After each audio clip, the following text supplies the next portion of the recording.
William Gaffney, called Bill in town, and I was born on August 19th, 1923.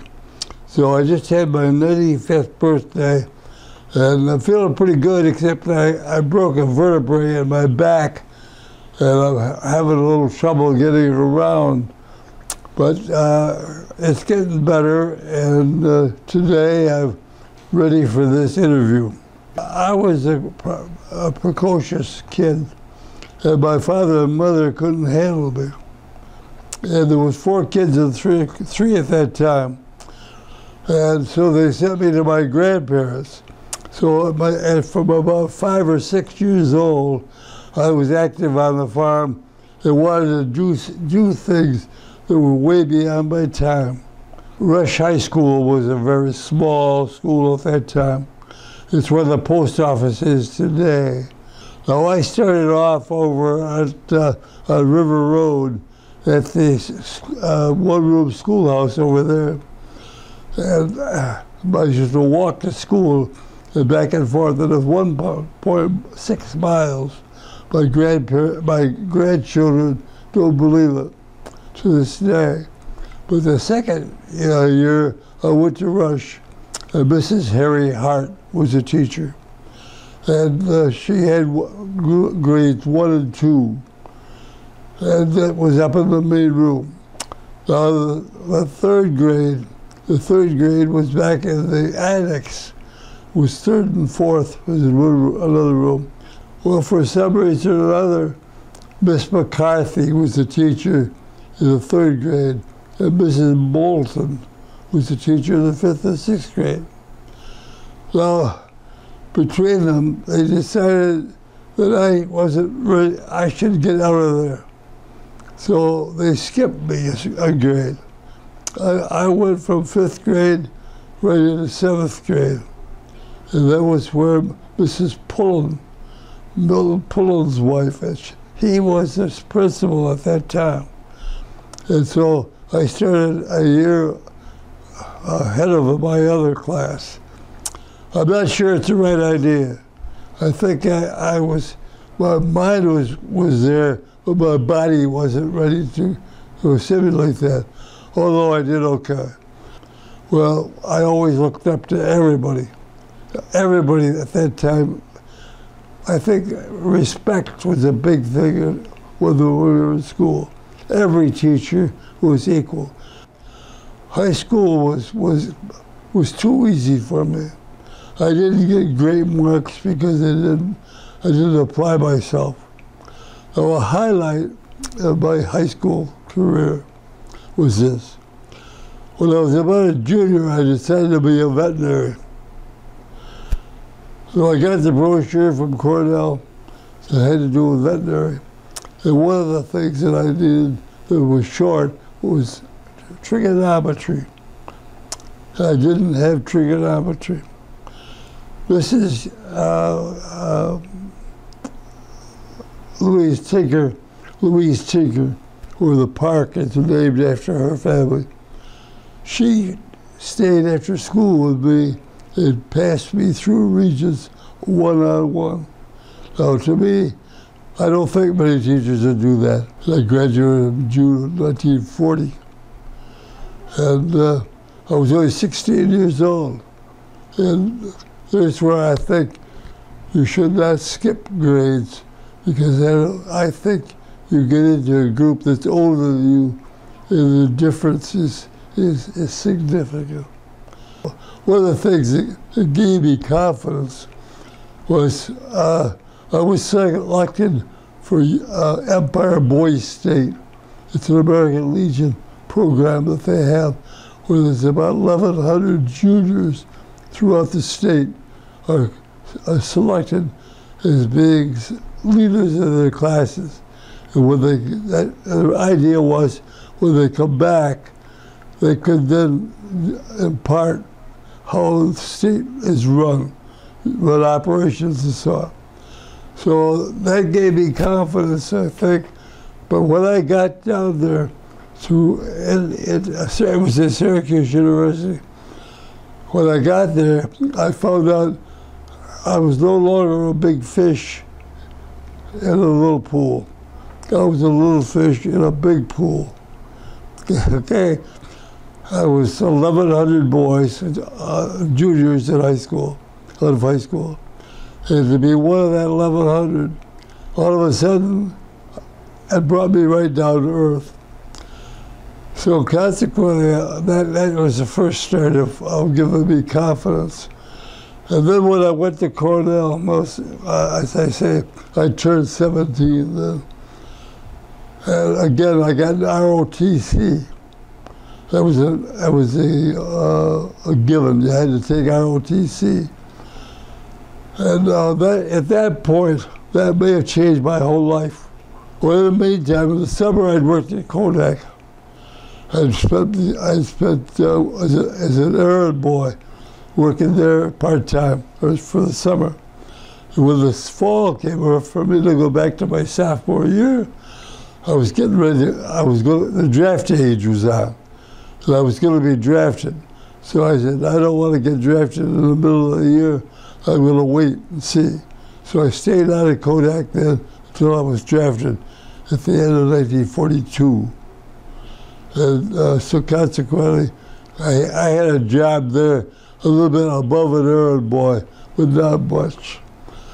So then when I went in the service and drafted, they looked at my record and they said, I was a private. They said, look, this guy has been ROTC. Let's send him to OCS. So I went to OCS at 19 years old. And here again, my body was there, but my mind was there, but my body was there. But again, I got into competition, tremendous competition. And a lot of the people that were going through my class were attorneys, and people that had not been picked up before and got commissions. And I was the youngest one in my class. So out of that, I graduated in 1943, graduated in the fall of 43. They were getting ready to go to Europe for the invasion. So I finally got selected to go with an armored division in Europe, the 12th Armored. And so consequently, we went over there in the fall of 1944. There was rumors around that the war was most over. The war wasn't most over. We had a lot of combat. I saw a lot of combat. I was given a Silver Star. I don't know whether you're familiar with the Silver Star or not. Yeah. The majority of people with Silver Stars are dead. Yeah. You get them afterwards, right? Yeah. You get them after you've done it. Yeah. But I got the blessing of getting one while I'm still alive. It all goes back to the ROTC, in OCS, in the war. Kodak was very impressed with me that I could go as a private and come out a captain. So that's why they figured I was management material. Yeah. Now here comes the interesting part of my life. Kodak was, at that point, was selected by the CIA to build a vehicle that would take pictures over the earth and bring the film back to Rochester and process it and print it in Hawkeye. So there's about 50 people on that program at that time. When I went over there, I said, what are these people doing with me? I would say a third of them had doctors, highly educated people. They were the dreamers way out. So I got into the ground floor of that program. I became a liaison engineer overnight. So now all of a sudden, I'm the interface between all the engineering people at Kodak and the people at Lockheed. And Lockheed was our prime contract at that point in time. And I had to be the liaison, but from Kodak, and what did we need when we moved the bird out to their site before we launched at Vandenberg Air Force Base, okay? All of a sudden, I'm King Tut. Anything they say, okay, Bill said so, Bill said so. First thing I know, I'm back and forth to California by the week to pick up the information of building all the laboratories over at Lincoln Plant. Now that was a pretty big operation, and nobody knew it, top secret. My wife went to her grave and never knew what I did.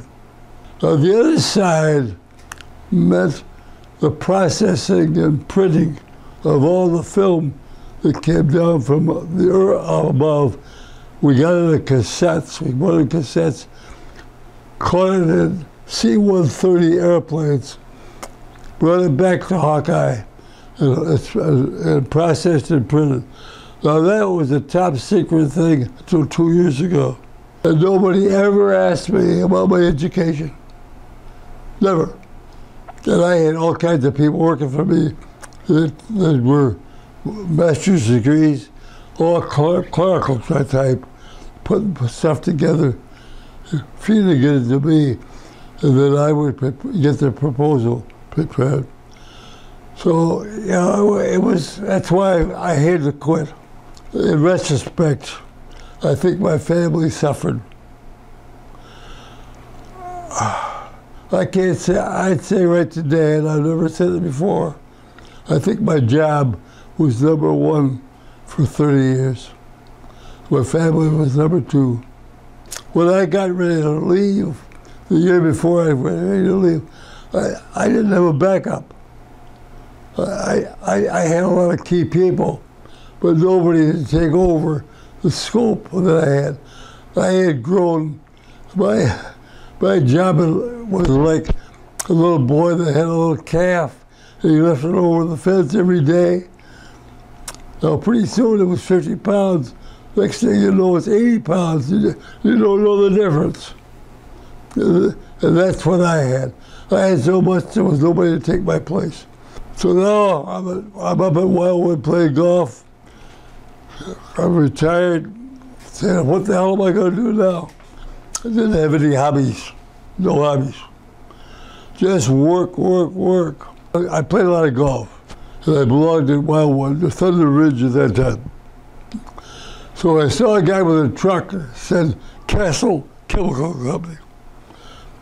So I said to Wally, who owns the company, I said, Wally, have you got something to keep me busy before I get to be an alcoholic? And he said, come on. He said, we'll take you on a trip to Baltimore. He says, I got a trade show down there. He said, you can take a look and see what we can do. He said, I'll make a job for you. Here's the job. I had a hell of a time fighting people off that wanted it. My job was playing golf and taking people to lunch. 10 years. I did that for 10 years. I said, I'm not interested in money. I said, I just need a job that's got something to do in the morning and some responsibility. So he gave me this area.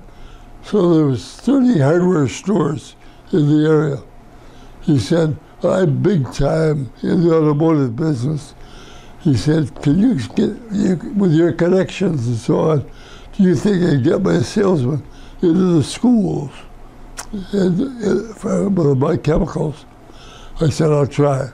So out of that, I joined a lot of associations, the hardware associations, school associations, and I built up a guy that he wanted to make a manager, and he was a baseball player for Rochester called John Valley.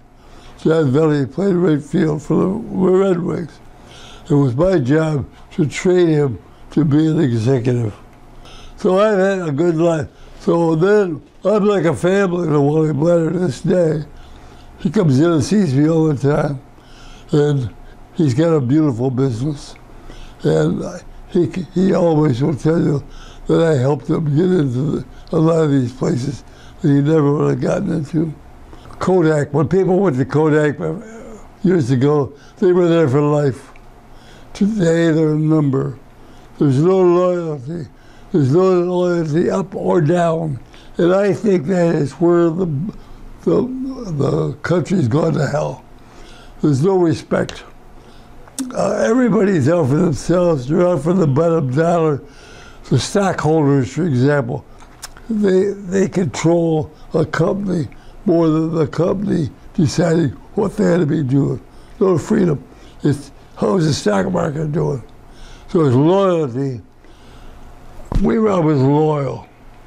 I ran my business at Kodak as if it was my own business.